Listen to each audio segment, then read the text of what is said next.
All right, so we got the new Paradise Islands tournament. It's been announced, and I don't think any of the holes are going to be available for Ricky for us to practice. So I'm going to play some T7, and I'll do some stuff for those of you that are playing pro, and we can at least take a look at some of the shots into the cup. Got the Max Club card trading today. I want to get this out of the way. Trading in some of the backbones. Let's see where we roll. What we got here? Boomerang, rapier. I'm working on my rapier, and my rapier is, oh man, I got the Nirvana in here the other day, and I was 2 cards short, and I didn't do it because I'm not as concerned about getting him to level 9. But the down in one is an absolute. The down in one is one of those cards when you finally get it to level 9, it's still a turd. Getting my rapier up to level 8. I didn't want to really want to waste 30 cards. I was hoping I would get some cards in chests, but let's get her done. Let's see what that raises up. Gives it some ball guide. It picks up that ball guide and finally gets over 4. So when you are doing those max, I mean, I don't have to take max wedge shots very often, but when you get into those max wedge shots, that's big. Getting a little bit more topspin to run out there. So right here, it was just all about that ball guide. Getting it over 4 is huge.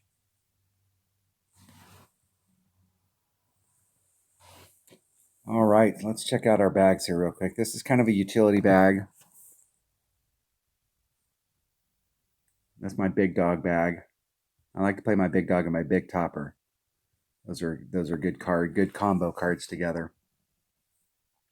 And this bag is just I don't play with that Apocalypse very often, and I'm trying to occasionally play with it just so I get used to it. I didn't have an Apocalypse for 2 years. I finally got one. I mean, people talk about like which card you get or which clubs you get early.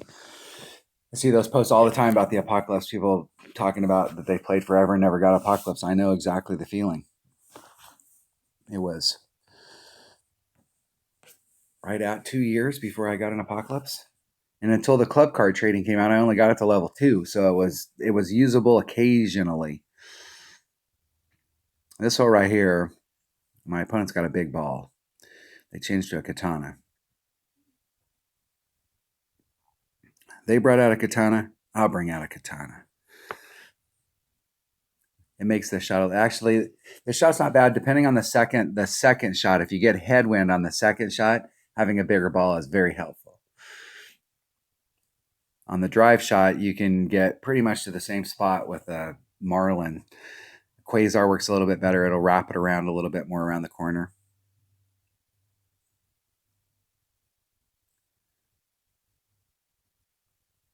My opponent's in a Spadabada. I'm going to use a Quasar just so that I can beat that katana with a Quasar. What the heck? Let's gamble.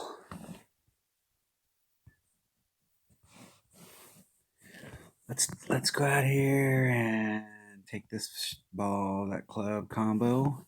I like using this with a rock. That'd be about 3 rings off. Maybe about, let's be down here a little bit. Let's be about 4 rings off that transitional surface. It's 100% accurate club, so it's 9 rings, so there's 5. 6, 7, 8, 9. Getting it back to the close to the red line, max curl. No overpower, 1 ring great to the right. Now it's all about whether or not its distance is right, and whether it'll run all the way up and clip the rough. But with with just a 1 power ball against a headwind, it's unlikely. If we get tailwind here, sorry about that. No, I don't have corona. It's allergy season. Sinuses. Wake up every morning, and I think they're doing air tests on my sinuses. I think they've proven that my sinuses are drier than the Sahara. That wind's not super favorable for the second shot, but it will work. The main thing here is just to get up on the green, limp up on the green. If you came out here with a big ball, if we're playing this in tournament, we play it totally different. The whole goal is to try and actually get up where my opponent's at in 1. You don't want to do this layup shot back here. You want to try and get over there in 1. Usually on this hole, they'll give us a cross tailwind on the drive shot, so we can do that. But my opponent did nicely getting over there. Now it's all about whether or not I can get up on the green. And you don't have to get anywhere in particular. You just need to limp up on the green. I'm going to make sure we have enough room to work out the wind.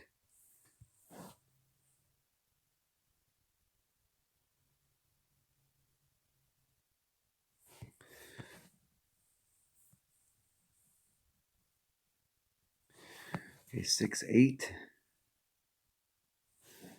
There's 5, 6, 7. Put some curl on to bring it back. Just a titch of overpower, just a titch. I'll put a little more curl. Hit it one ring great to the right, which gave me even more. Just getting up on there and just trying to limp up so that I have a putt and force my opponent to have to make that shot. I find on this hole right here, this is a super difficult hole to Albie.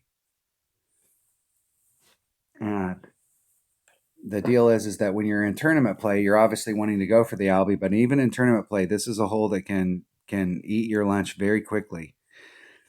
And so you have to be in absolutely the best spot. And if you're not in absolutely the best spot, just get on the green, get your putt, and move on down the road. There is a dunk shot you can do if you're over in this. If you're on the drive shot, sometimes you'll be coming in at this angle right here, and you don't have enough to be able to stick it on. And there is a dunk shot that you can do here. One of the clubs that has been not thinking about some of these epics that were kind of a little bit useful for a day and then they got unuseful. The Grim Reaper has 100% backspin. A lot of times you'll come at this with a Saturn, and a Saturn's only got like 92 backspin, which is a lot, but it's not 100. And you can come at it. You may be able to get over there with, without having to do the dunk with the Grim Reaper. In the hole. Let's see if my opponent will replay. Being the master that they are, let's see if they're willing to give this expert some opportunity. Titan C100 bound. Come on, let's put your C100 clan against the Kings. No dice.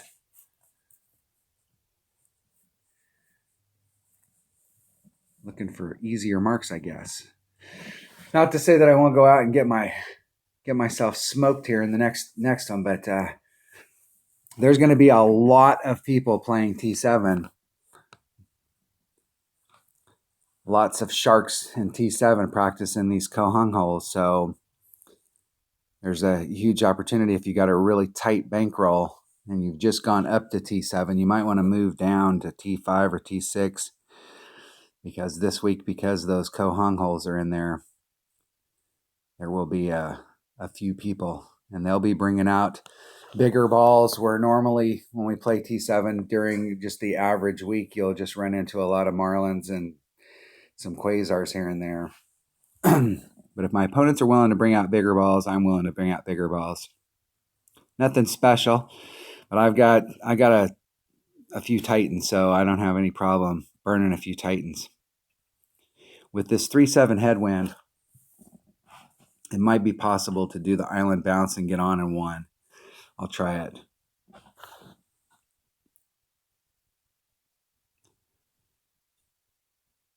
You can make it through these trees. I'll tell you, the first couple times this was in a tournament, I played through the trees. That was the shot. Nice shot. That's still a very difficult chip from there. I mean, I know it looks like, man, those are easy chips.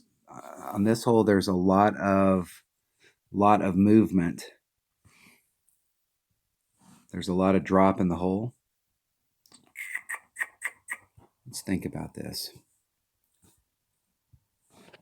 See where I can get. It's 2 rings. It's 2.5 rings back. Let's bring a katana. See what that does for me.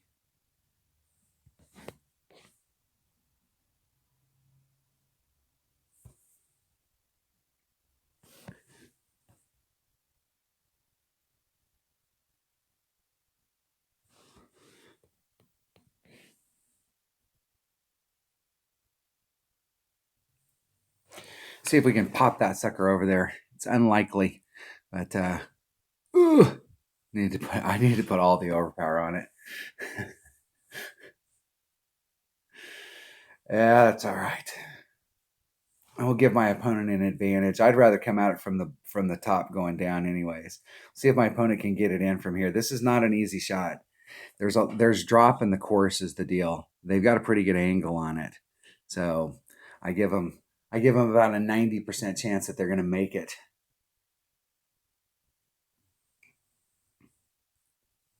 My opponent must have ran up quickly. So well, 6,150 games, 7,401. So I haven't played a lot of T7.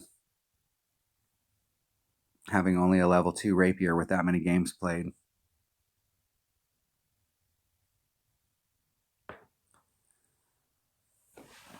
Close. Nice shot.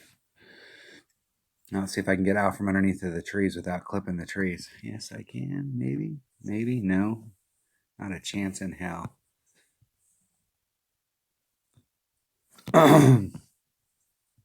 Not a chance. This is the problem in this hole is if you end up underneath of these trees. Where am I going here? Can I curl that? Maybe a little.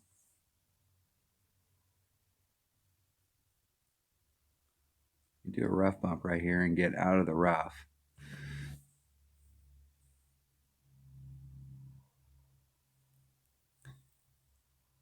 Maybe.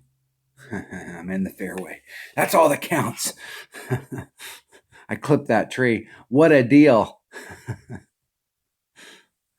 I should have just went underneath the trees and underneath the trees. The first couple of times, first 2 or 3 times this hole has been in a tournament, I just went through underneath the trees because the other shots were hit or miss. But then I finally just got ticked off because it was like a 50-50 deal. Like 50% of the time I could make the rough shot, and then 50% of the time I was just off. So I started hitting the shot off that island in tournament play and learned how to play that hole. The closer I can get, the better.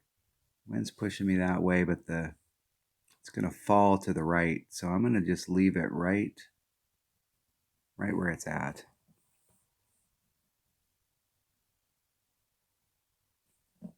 Did I get it perfect? Did I get it? Look at that.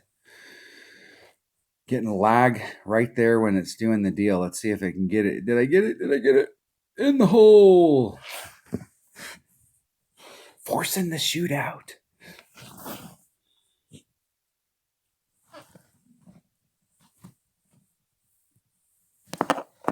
I mean, again, because everybody's home with the coronavirus, not necessarily home with the coronavirus, but home because of the coronavirus. Everybody's on their internet.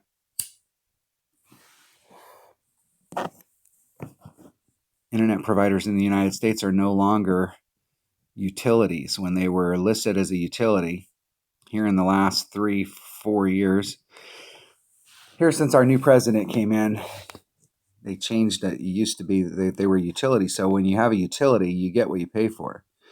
But because they're not utilities, they can throttle you. So they can change what you're paying for based off of local or your circumstances. So your quality can be varying. Whereas when they were a utility, it had to be absolutely rocks. You had to get what you were paying for.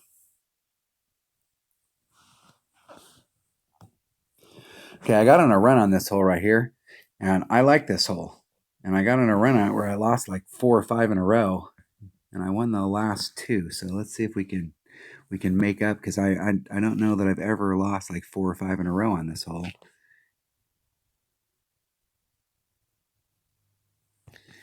And then losing 4 or 5 in a row did not put me in my happy spot. Did not. Okay, there's 7-2. Let's see here. There's 7-2.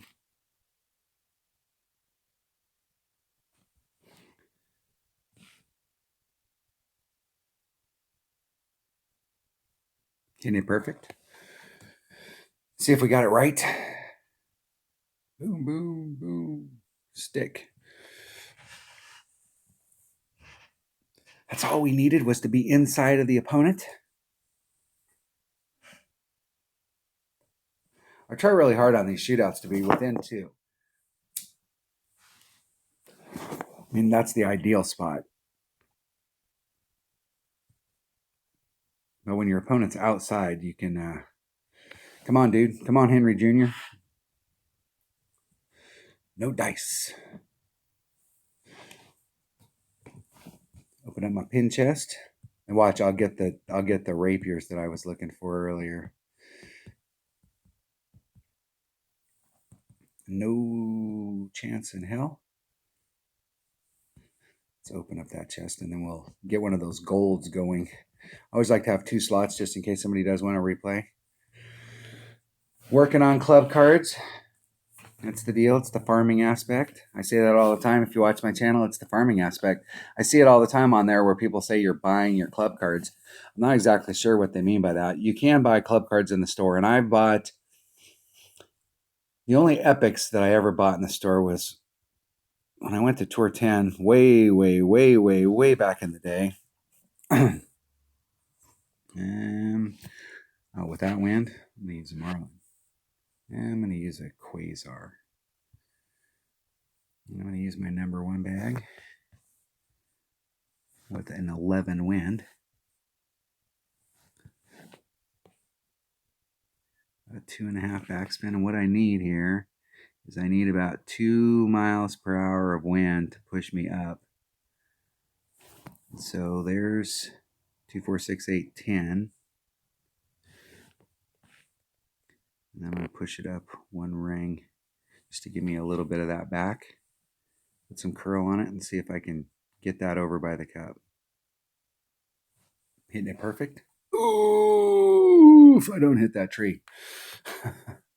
And I hit that tree. That was for my teammate Kyle. Kyle came on here. He got a hole in 1 on this hole one day and he posted it. And I was like, dude, don't ever do that much curl on there again. I don't normally take a lot of curl on this hole. And I totally forgot. He came out here with an Apocalypse and he had max curl on it. And I am not exactly sure how he did not hit that tree. And then he went back and watched the video and he texted back. He's like, hell, I didn't even notice that tree was there.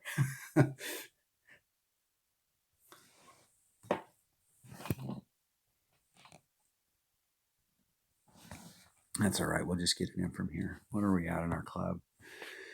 There's max. There's half. So we're down in the...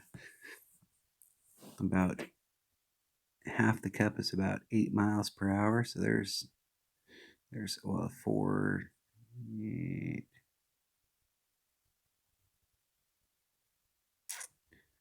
2. Go off in that range right there.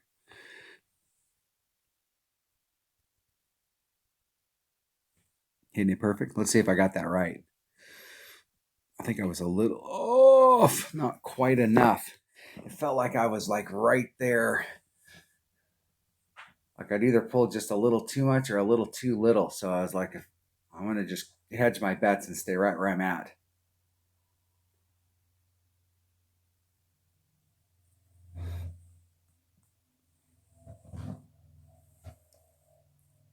That's the difficult, that range right there when you're in your rough iron is probably the most difficult range to adjust for wind. If it's in the 3/4, if it's in the 5/8, if it's in the half, if it's in the 3/8. But when it's in that quarter range like that, that's where it's the most difficult to adjust it.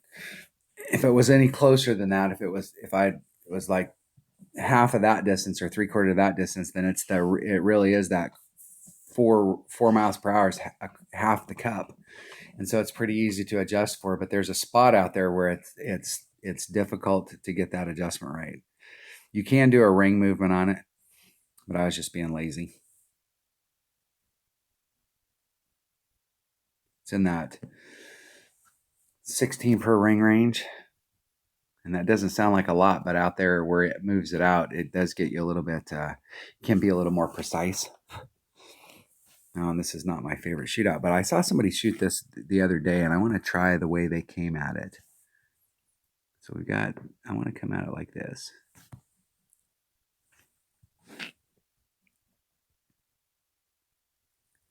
Just try and bleed it up towards the hole.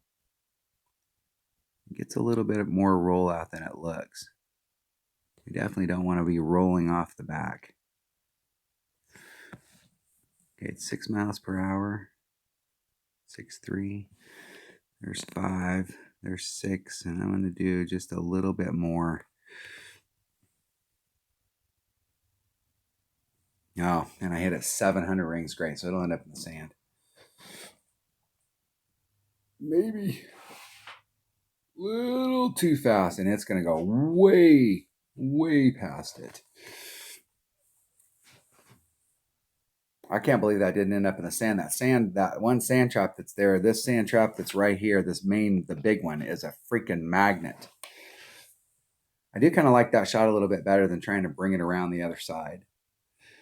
I've never really liked the shot coming at it from the left, bringing it over. There is a really good shot that you can do in Rookie from up here where you can use the sand as your, you can set your rings up along that sand and be a couple rings off and come at it. But it's one of those shots that if you have any mistakes at all to the right-hand side, you're going to end up in the sand. And this is a super difficult hole from the Masters tee because you are taking it with your driver. And depending on what driver you brought out there, it may be like the right driver and it may be like the driver that will not help you one iota. Looks a little fast. All you got to do in a shootout is be closer than your opponent. I am a D-bag when I'm out playing for trying to win chess, and I'm out like I'm cycling through chess, and I'm really out trying to play to win chess. Because I don't play to win coins, I play to win chess. And when I'm out playing and I'm like seriously winning chess, if my opponent ends up in the drink or if they end up out of the thing or they time out or whatever, I'll hit it 2 feet in front of me, or I'll hit it. If they end up in the sand trap, I'll purposely hit it like right in front of them in the sand trap. I won't even try and go for it. Why mess around with it? Just, hey, you want to give me a win, dude? I'll be more than happy to take it. That's the difference between when you're playing one-on-one and when you're playing in tournaments. When you're playing in tournaments, you're trying to pick up that hole-in-one on that hole. So you would bring absolutely the right equipment. When you're playing in tournaments, the whole goal is to just be closer than your opponent.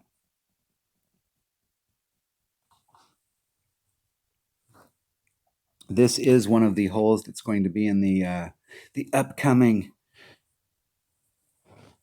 Paradise Islands tournament. My opponent brought out a special ball. He brought out one of those. Is that one of the new baseball balls that's 3 power, 5 wind? 1 side spin. I'm definitely not a fan of hitting over to that side. So if you guys ever want to see a demo of that, just watch this shot that my opponent's doing. And that'll be your demo because I will never, ever hit to that side. Ever. I'm going to bring my accurate bag. And my opponent wants to bring out a big ball, then let's bring out a big ball.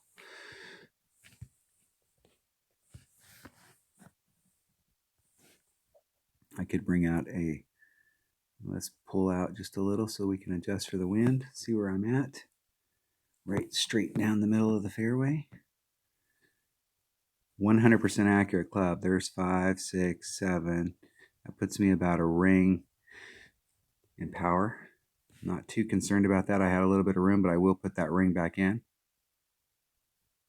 Hit a 1 ring great to the right, which should have no bearing whatsoever down here on the other end. As long as I don't clip the rough right there, it shouldn't have any bearing. Because that shot's going to go in the middle of the fairway no matter what. You can bring your extra mile out there and you can pound that ball way down in there. I mean, you can get way down in it. You can probably get into your long iron range. This fairway pad that's up here, this fairway pad is really cool because it's absolutely flat all the way to the rough. So like normally when I'm I always say be 2 rings off of any transitional surface. You can push the limits just a little bit up there. I'm still not a fan of like getting right up to it. I like to give myself some margin of error, especially if you have tailwind and you're taking the wind out. You want to get right up on it. So the deal here is that when you tank this shot like I did, you just come over here and you just drop it down on the green.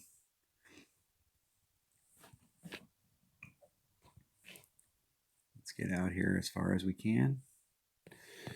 Let's see how much of the wind we cannot take out, since we've got, and they're going to give us, because these holes are in the tournament, they're going to give us massive headwinds.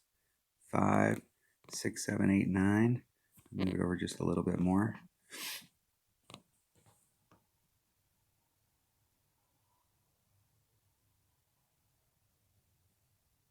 Hit it like 1 ring great to the left. Hit the rough. There you go. And it'll just kind of slope back down to the cup. See if my opponent can make their chip. That's a pretty easy chip. The side that they were on over there, I'm not a fan of that. If you come here and you don't tank the drive like I did and clip that rough and you end up out there, you've got a really serious look at Albie on this hole. And you can come at it with, if you can get way up in there, you can come at it where you're on the green side, on this side of that rough, and you can really, it almost does a rough bump. It's coming in, the ball's coming in so steep, and when it hits the terrain right there, it digs in, and it's almost like a rough bump on the fairway. But you can do the same thing from the other side, and you got a really, really good shot of Albie on this hole. It keeps freezing on me. It's the lag thing where we're going through it keeps freezing right there when I'm releasing, and I have no idea. The timing it's jogging just a little bit and freezing like that. It's going to cause me to miss one of these, I'm sure. See if D Chiz wants to play some more. Nobody wants to replay.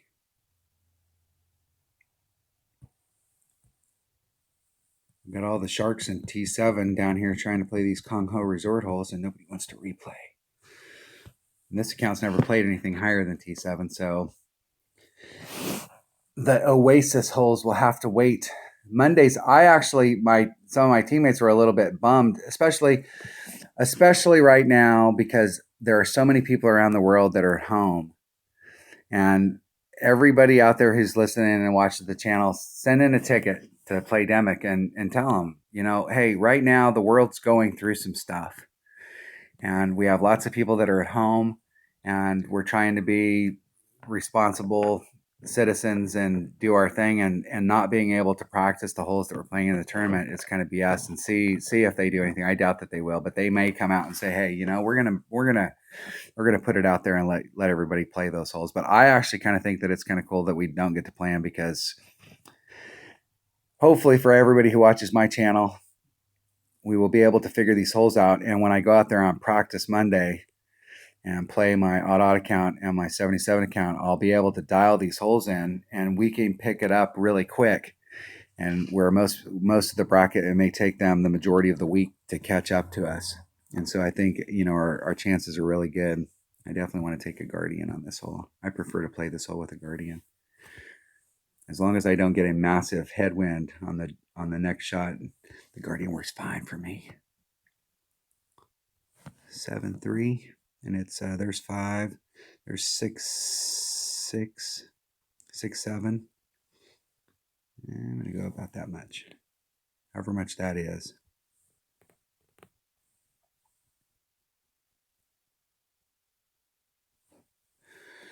Hit a 1 ring great to the right.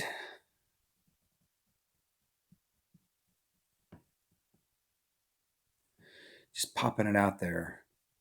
Now this next shot with the Guardian, in order to do the Guardian, really you don't want any headwind here, because the Guardian's only got when it gets up maxed out, it's only got 3.5 topspin. So if you have anything other than a massive headwind, it's a max overpower shot. Let's see what my opponent was wowing me about. 6,320 games played in 5 tournaments. Pretty recent tournaments too, just this year. Most of them. Look like one of them might have been an older tournament. That looks like it's on.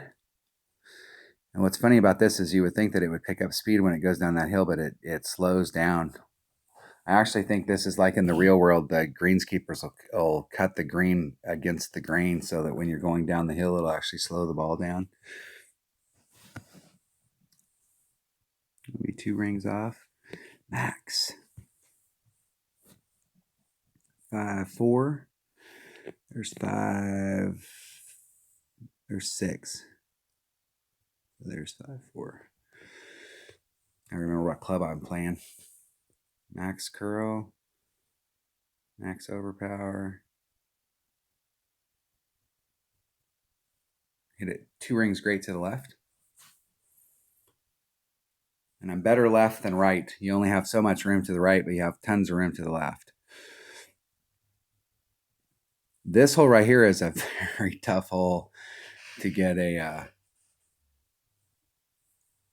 Albie, but you can't. I mean, it's totally blind. Like if you get an Albie on this hole, you can go out there and you can set it up to give yourself a better chance to get an Albie, and you can come at it with a sniper. But I've played this hole so much in one-on-one with a Guardian that I know how the Guardian plays on it, that the sniper confuses me with all the ball guide. As crazy as that may sound.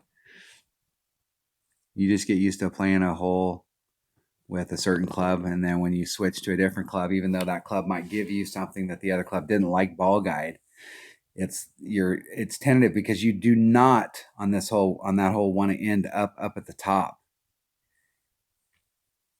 because it's a max overpower putt and you can't make it. It's an old hole. It's been in the game since the very beginning, and they have, other than they planted some trees out there, they really haven't done anything on this. Let's see if we get a massive headwind here. I always like it when we get a massive headwind. Yeah, we got a little headwind. Let's see if my opponent, let's watch their wind adjustment. All right, sorry about that.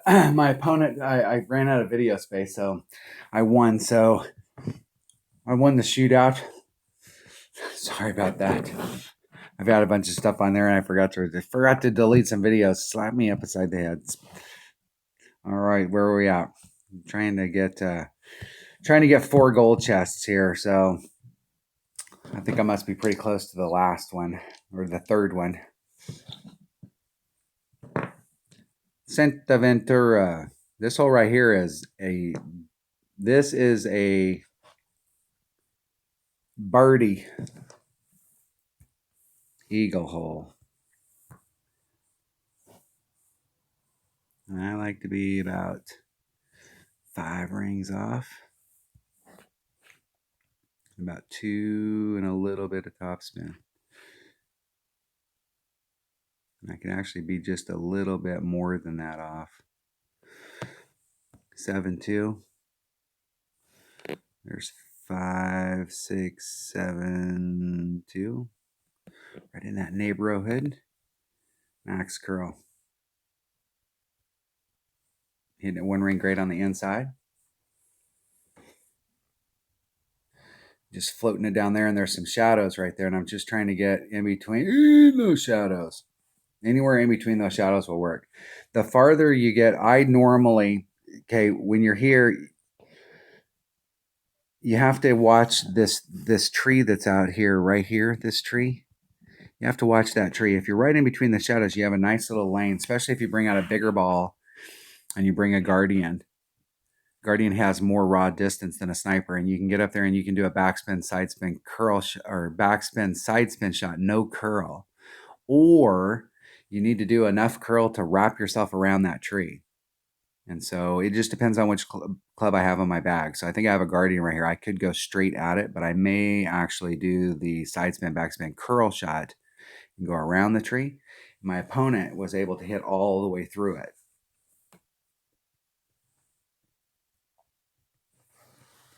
But this hole right here, I'm giving up. No, I got a sniper. So I'm giving up the shot here. And I'm just going to do this so that I can see what my ball guide looks like. I really don't care what the deal is. Hey, I want to just see my ball guide. And I'm going to put it right back to where I was having that issue. Because I don't really care about the ball guide. This is an abject lesson with those trees. I could care less about that ball guide because the ball guide doesn't represent curl. And so the deal is that all you're seeing with the ball guide is just a straight line, but I'm going to put curl on it and try and curl that shot in there. And so it's going to wrap me right around that tree. And the ball guide that you were seeing there has no impact on what happens with the shot. So this is a birdie hole. I mean, your chances of getting, if you really want to get an eagle in tournament play, you would come at it on this side right here and come straight at it so that you can. But it is super, super sensitive down here as far as wind adjustment. So if you don't have your wind adjustment, and it's got an elevation adjustment that you have to do down there, and if you don't get that stuff right, you can very easily find yourself in the brown stuff on the second shot. And the first shot's not super hard, but you got to get it right too. So a lot of times when I get on this hole, just depending on how I'm feeling that week, I may just come at it with the shot that I did right there. And the deal is I have 0 chance of getting an eagle, but I have a very low chance of getting anything worse than a birdie. And I just let my opponents fail because this is one of those holes in tournament play that 30% of the people that play it fail. And you can obviously, if you bring a bigger ball or a better ball, you can get more stuff done on it. Because you can, from that spot that I was in up there, even with my sniper, I could have gotten a really good look at the hole if I would have had a kingmaker, and I wouldn't have had to start so far back. But never be concerned when you're out there if you know you're going to use curl. If you're not using curl, or if you're in the mix of the trees and you can't use curl, it's a different deal. But like in that situation right there, I could have cared less what my ball guy was telling me. My ball guy's only telling me what's going to happen if I hit the ball straight. And I know going in, I'm not going to hit the ball straight. So all I'm trying to figure out is like my backspin there, like what it looks like, and like how far back I need to be in order to get it to be really close to the cup. But because I couldn't move it around and even get it even close there, it was just make your adjustment and then put it back in the spot that you want, that you think is right, and put max backspin, max side spin, max curl on it. And it'll end up there on the green, and you're putting and you're getting your birdie, or you're chipping and getting your birdie, and you're moving on down the road. If I have a headwind, I'm hitting off the island.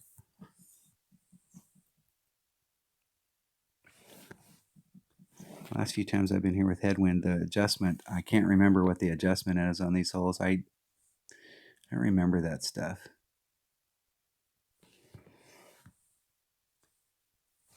It's 2.4. I think we're doing a little bit of an adjustment here, like a 10% at least. So that's going to be like 2.6. 2.7, somewhere in that neighborhood. And it might even be bigger than a 10%. Isn't it perfect? And just trying to roll it up there. A little short. I guess the 10% was about right.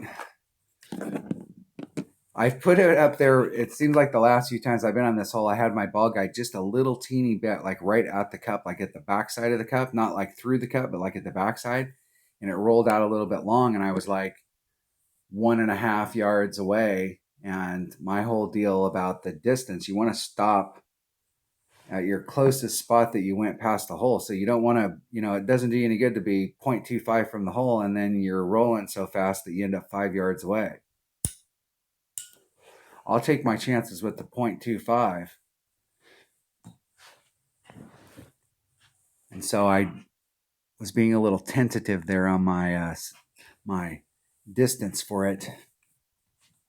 I always like it when a Marlin goes out and beats one of the special balls, because when you're playing in Tour 7, I totally get it if we're playing on one of the tournament holes and we get even close to favorable wind. Because if you can put yourself in the right spot on the drive, it's very easy, because a lot of times the second shot, you will get favorable wind. That way it gives the people that came there with a smaller ball an opportunity. Let's open up that Tour 3 chest and get back at it. I'm going to sit out here and play for a bit. So I got 7 minutes, and I think that other video, the first part of the video that cut off, was about 30. So I got a little bit of time.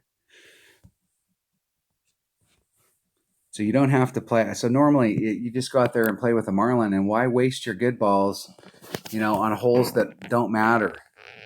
So I'm sure that a lot of these people are down here looking for the holes that are in the new tournament, the upcoming Paradise Islands tournament. But if we're not on one of those holes, why would you waste one of those really good balls? I always like it on this hole when my opponent goes to the left, because that's like an automatic win. And with this 9-2 headwind, this absolutely blows.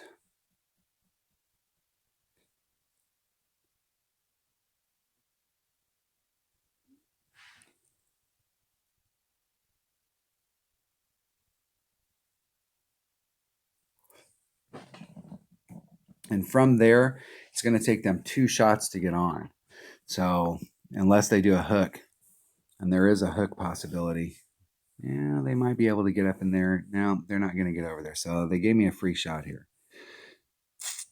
And I'd really like to take this with my sniper.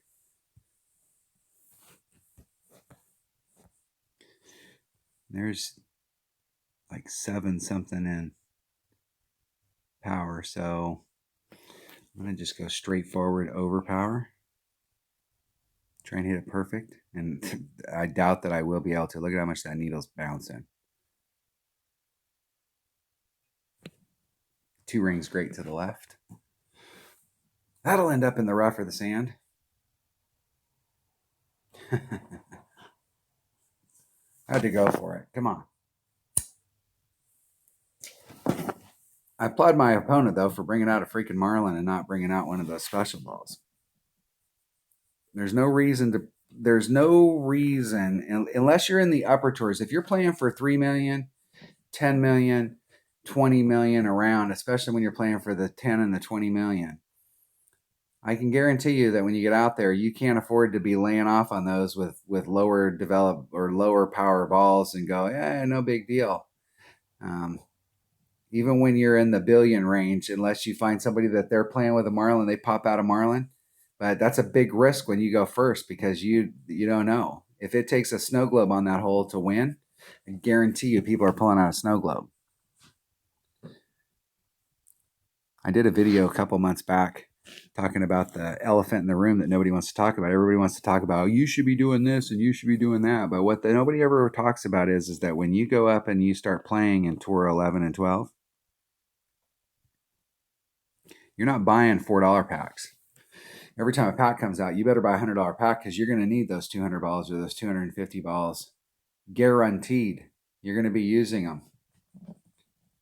Because when you're playing a regular tour play, I watched this stream not too long ago where Tommy was talking about, back in the day when the game first came out, the only extra ball, and I don't think that the Berserker was available except as a prize in the very first tournament. Like, up to that point, there was no Berserker. But I think it was the 4th of July of 2017, they offered a 4th of July ball, and it wasn't anything special. It wasn't like it was a 4 power ball, or if it was a low wind ball, it was like 3 power. It was like 3 power, 2 side spin, 2 wind. It wasn't anything special. It wasn't a 4 or 5 or low wind or nothing like that. And then they had the Labor Day ball, and back then the whole deal was there wasn't a lot of extra special balls, so you played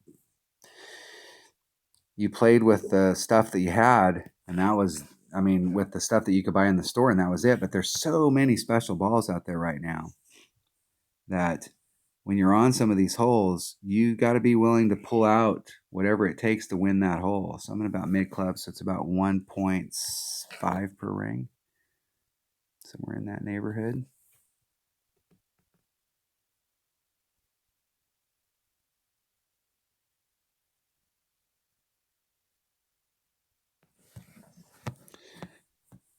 I can get right down there on it. So it's 1.5 per ring. So there's 3, 4, 5.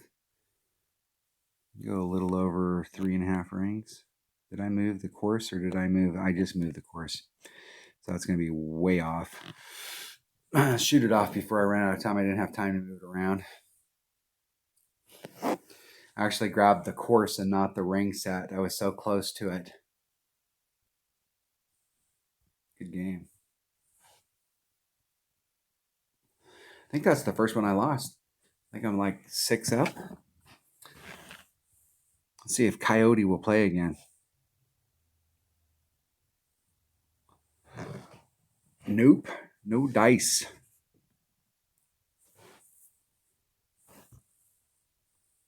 But those days of going out there and playing in the high tours, if you're going for max trophies, I can tell you that the people that are up there that already have max trophies or that have huge bankrolls, to them it's not as big a deal as far as they obviously want to win.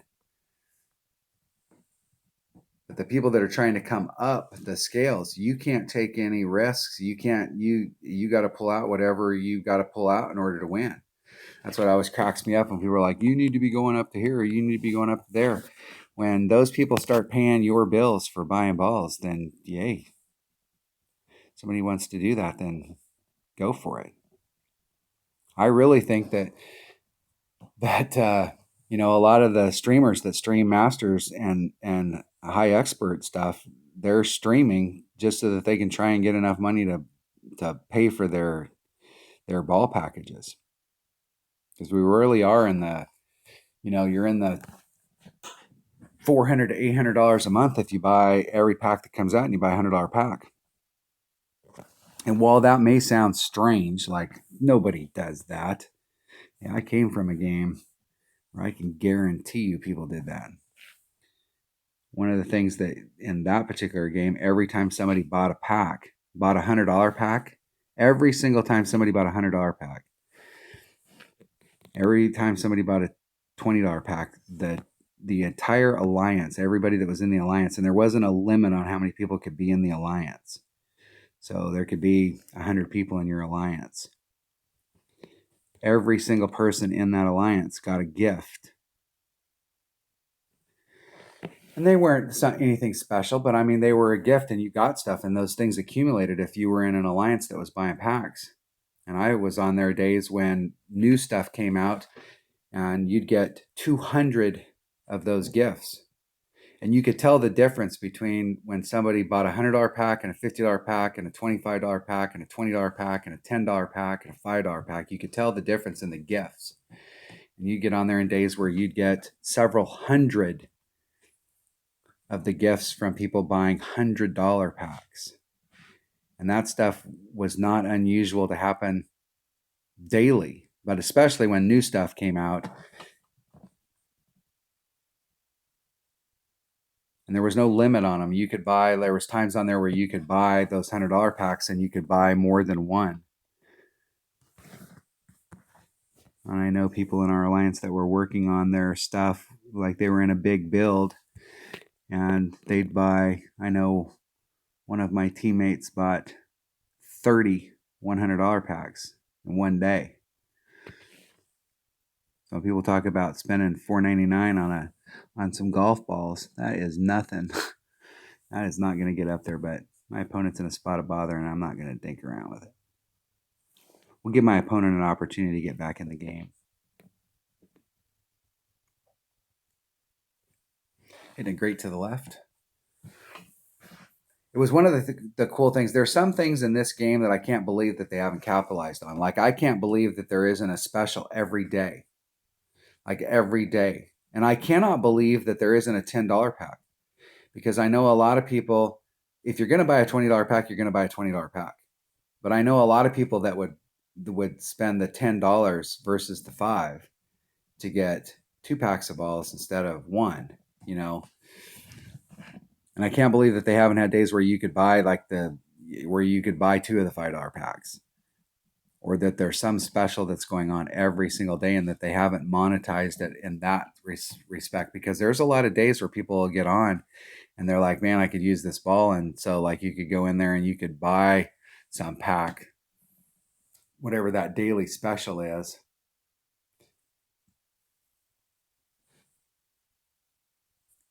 And we all know, because we're out here playing, we all know that people will then turn around and they'll use it on that one hole, or they'll use whatever. And then the next time you see them in one-on-one, they'll be playing those balls, and then until they'll just play them until they run out. And then they'll go buy some more the next time. And so I really just can't believe that Warner Brothers, who owns Playdemic, hasn't gone that far.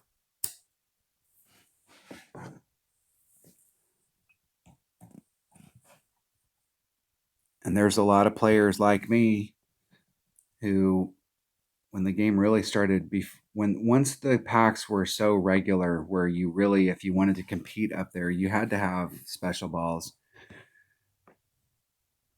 I'm not too much into that,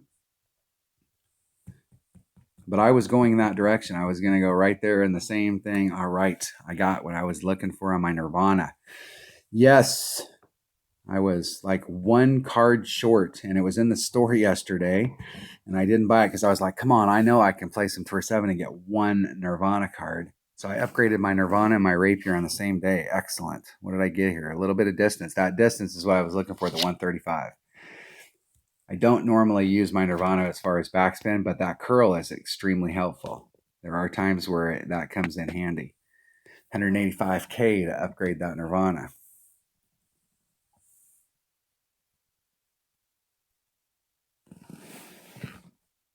And I'm not sure, once you get, for the most part, I mean, obviously they get some kind of benefit, but for the most part, when your rares get to level 8, there's a few of them that are worth working up to level 9. But if you've got cards to trade in, this is really when you need to start working on your epics. You know, when you start getting those up there, and you get, because most of the rares get a pretty big bump when they go to level 8 from level 7. But most of them don't get a big bump when they go from level 8 to level 9. There's a few. On my Hornet, I've been working, the only two that I'm working on to try and get to level 9. Obviously, once you get some of them maxed out, you want to get your extra mile. That's the first one you want to get to level 9. You want to get your extra mile to level 9 as soon as you can. And you can harvest out a lot of extra mile cards by playing in the lower tours, playing Tour 2 and Tour 3 to try and harvest those out. Big Dog. Big Dog gets a bump. I've been working on my Guardian and my Hornet, because those are the two. With the Guardian, you get very little when it goes up. I think you get a little teeny bit of ball guide, you get a little teeny bit of curl, but you get a little teeny bit of topspin. And any topspin on a Guardian is more topspin on a Guardian. On the Hornet, the only thing that I'm looking at there is it gets 100% accuracy. It does get a little bit more topspin, but I hardly ever use my Hornet in a situation where I engage topspin. Typically with my Hornet, it's just a little bit of backspin. And I'm not sure if you get any ball guide or not. I don't think you do. I think it's just curl, topspin, and you get that 4 on your accuracy, and it becomes a 100% accurate club. And that's what I'm looking for, is the 100% accuracy. But other than that, I'm not. Now I'm finally to the point where I'm pretty much exclusively working on epics, trying to get my epics up. And some of these epics, it's just going to take a long time to get them up.